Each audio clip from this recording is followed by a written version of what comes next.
अस्सलाम वालेकुम गाइस।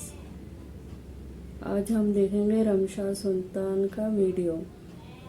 चलिए देखते हैं कौन से नबी के ऊपर आज वीडियो बनाती है। चलिए देखते हैं। हम आदम अलैहिस्सलाम का वाक़या सुनेंगे। आदम अलैहिस्सलाम अल्लाह के पहले नबी और पैगंबर थे जिन्हें अल्लाह ने खुद अपने हाथों से बनाया, और हम सारे इंसान उन्हीं की नस्ल हैं। तो चलिए शुरू करते हैं with the real life story of prophet Adam अलैहिस्सलाम।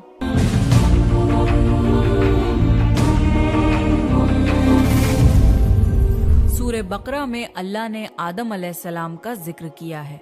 जब अल्लाह ने इंसान की मखलूक को पैदा करने का इरादा किया तो अल्लाह ने फरिश्तों से फरमाया, मैं जमीन में अपना एक खलीफा बनाने वाला हूँ। फरिश्तों को लगा कि शायद उनकी इबादत में कोई कमी रह गई है, इसलिए अल्लाह ने नई मखलूक बनाने का इरादा किया है। फरिश्तों ने जिन्नों जैसी दूसरी मखलूक भी देखी थी जो ज्यादा अकल नहीं रखते थे और खून रेजी करते थे।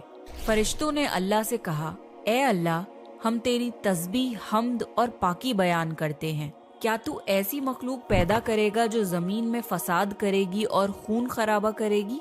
इसके जवाब में अल्लाह ने फरमाया, जो मैं जानता हूँ वो तुम नहीं जानते। फरिश्तों ने आपस में कहा कि अल्लाह ताला जो भी मखलूक पैदा करेगा वो हमसे ज्यादा इल्म नहीं रख सकती। फिर अल्लाह ने आदम अलैहिस्सलाम को इल्म से नवाजा और उन्हें कुछ चीजों के नाम सिखा दिए। फिर अल्लाह ने आदम अलैहिस्सलाम को फरिश्तों के सामने पेश किया और फरिश्तों से फरमाया कि तुम बताओ इन चीजों के नाम अगर तुम सच्चे हो। फरिश्तों ने कहा कि हम उतना ही इल्म जानते हैं जितना तूने हमें सिखाया है, उसके सिवा हमें कुछ नहीं मालूम। फिर अल्लाह ताला ने फरमाया, ए आदम, तुम बता दो इनको इन चीजों के नाम। फिर जब आदम ने उन चीजों के नाम बता दिए तो अल्लाह ने फरिश्तों से फरमाया कि मैं ना कहता था कि मैं आसमानों और जमीन की पोशीदा चीजों को जानता हूँ। फिर अल्लाह ने फरिश्तों से फरमाया कि तुम आदम को सजदा करो, तो वो सब सजदे में गिर पड़े, मगर शैतान ने सजदा नहीं किया। अल्लाह ने फरमाया कि ए इब्लीस, तुझे क्या हुआ कि तू सजदा करने वालों के साथ शरीक ना हुआ? शैतान ने तकब्बुर में कहा कि मैं ऐसा नहीं हूँ कि इंसान को सजदा करूँ जिसे तूने खनखनाते हुए सड़े हुए गारे की मिट्टी से बनाया है। मैं उससे बेहतर हूँ। तूने मुझे आग से पैदा किया और उसे मिट्टी से पैदा किया है। अल्लाह ने शैतान से फरमाया, यहाँ से निकल जा, तू मरदूद है और तुझ पर कयामत के दिन तक लानत बरसेगी। शैतान ने कहा, मुझे कयामत तक मोहलत दे। अल्लाह ने फरमाया कि तुझको मोहलत है। शैतान ने अल्लाह से कहा कि तूने मुझे गुमराह किया है। मैं कसम खाता हूँ कि मैं इंसान की सीधी राह पर बैठूंगा, फिर मैं उन पर हमला करूंगा, उनके आगे से भी, पीछे से भी, दाएं से भी और बाएं से भी, और उनमें से अक्सर को तू शुक्रगुजार नहीं पाएगा। अल्लाह ने फरमाया, तू यहाँ से निकल जा जलीलो ख्वार। जो उनमें से तेरा कहना मानेगा तो मैं जरूर तुम सब से जहन्नुम को भर दूंगा। बेशक मेरे खास बंदों पर तेरा जरा काबू नहीं चलेगा। जन्नत की सारी नेमतों के बावजूद आदम अलैहिस्सलाम जन्नत में अकेला महसूस करते थे। फिर अल्लाह ने हव्वा अलैहिस्सलाम को बनाया ताकि आदम अलैहिस्सलाम उनसे सुकून पा सकें। अल्लाह ने फरमाया, ए आदम, तुम और तुम्हारी बीवी जन्नत में रहो, फिर जिस जगह से चाहो तुम दोनों खाओ, लेकिन उस दरख्त के पास मत जाना वरना तुम जालिमों में से हो जाओगे। फिर शैतान ने उन दोनों के दिल में वसवसा डाला और कहने लगा, तुम्हारे रब ने तुम दोनों को इस दरख्त से इसलिए मना किया था कि तुम कहीं फरिश्ते ना बन जाओ या कहीं हमेशा जिंदा रहने वालों में ना हो जाओ। और शैतान ने कस्में तक खा ली कि वो उनका खैर ख्वाह है। बस मरदूद ने धोखा देकर उनको दरख्त की तरफ खींच ही लिया। जब हजरत आदम और हव्वा अलैहिस्सलाम ने दरख्त के फल को खा लिया तो उनके सतर की चीजें खुल गईं और वो दरख्तों के पत्तों को तोड़ तोड़ कर अपने ऊपर चिपकाने लगे और सतर छुपाने लगे।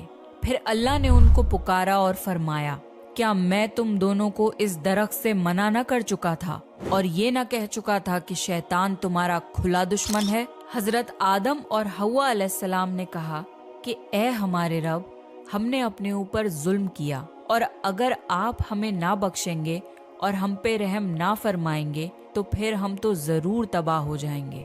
अल्लाह ने फरमाया कि तुम सब जन्नत से नीचे उतर जाओ। اب سے تم ایک دوسرے کے دشمن ہو اور تمہارے لیے زمین پر رہنے کی جگہ ہے اور ایک مدت تک نفع حاصل کرنا۔